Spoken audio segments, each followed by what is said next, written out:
Welcome to the Steady Steps Weekly Digest, where we review the key ideas from our social media channels to help you build a life of confident movement. I'm Alice. This week, we're taking a holistic look at stability. We're going beyond just exercise to discuss the three core pillars of fall prevention: the physics of your body, the psychology of your mind, and the safety of your environment. And to help us break it all down, we have Henry back with us. Welcome, Henry. Thanks for having me, Alice. This is a big topic, and I'm excited to get into it. Great. So let's start with the first pillar, the body. Henry, when someone feels a bit wobbly, they often chalk it up to just getting older. But the content we shared this week says it's actually a matter of physics. What does that mean? That's right. Your body is in a constant state of balancing, kind of like an inverted pendulum. It's always working to keep your center of mass. Think of it as your body's central balance point, directly over your feet, which are your base of support. A fall is simply what happens when your center of mass moves outside of that base of support and gravity takes over. It's not random. It's a predictable physical event. And if something is predictable, that means it's also preventable. That feels so much more empowering than thinking of falls as random accidents. So, how do we prevent it? The most effective way is through dedicated training, and research has identified a specific dose needed to make a real difference. It takes a minimum of 50 hours of exercises that truly challenge your balance to significantly reduce your fall risk. This isn't just walking. It's about progressively challenging your body to build a bigger buffer against instability.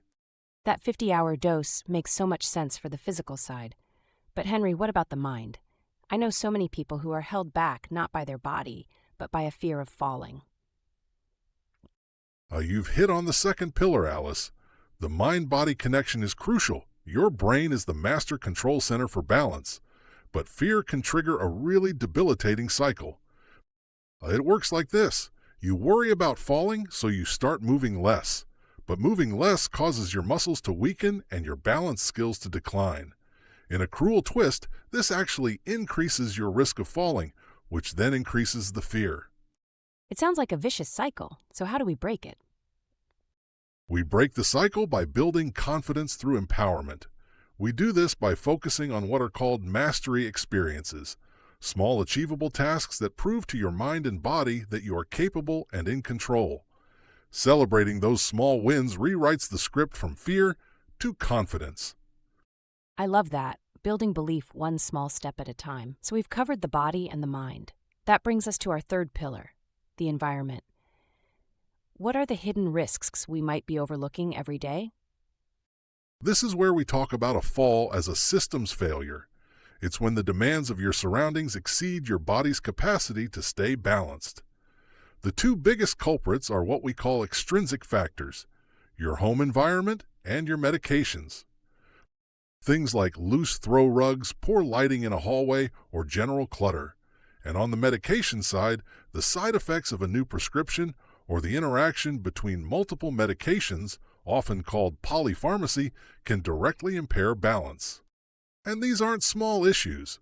The data shows falls are the leading cause of injuries for adults over 65, and they're associated with $50 billion in annual medical costs in the U.S. But the good news here is that these external factors are highly modifiable. So Henry, what's the action plan? It's a simple two-part plan. First, conduct a systematic home assessment. Walk through your home with a critical eye, secure rugs, improve lighting, and clear pathways. Second, schedule a comprehensive medication review with your doctor or pharmacist to discuss how your prescriptions might be affecting your balance. That's fantastic. So to recap our three pillars. First, address the physics with the 50-hour dose of challenging balance training. Second, manage the psychology by breaking the fear cycle with small mastery experiences. And third, control the environment with a home safety check and a medication review. That's it, exactly. A 360-degree approach to building a more resilient and confident life. Henry, this has been incredibly insightful. Thank you so much for breaking it down for us. My pleasure, Alice. That's our overview for this week. To learn more about any of these topics, you can find all of our resources at steadystepsfitness.com. Thanks for listening. Stay steady.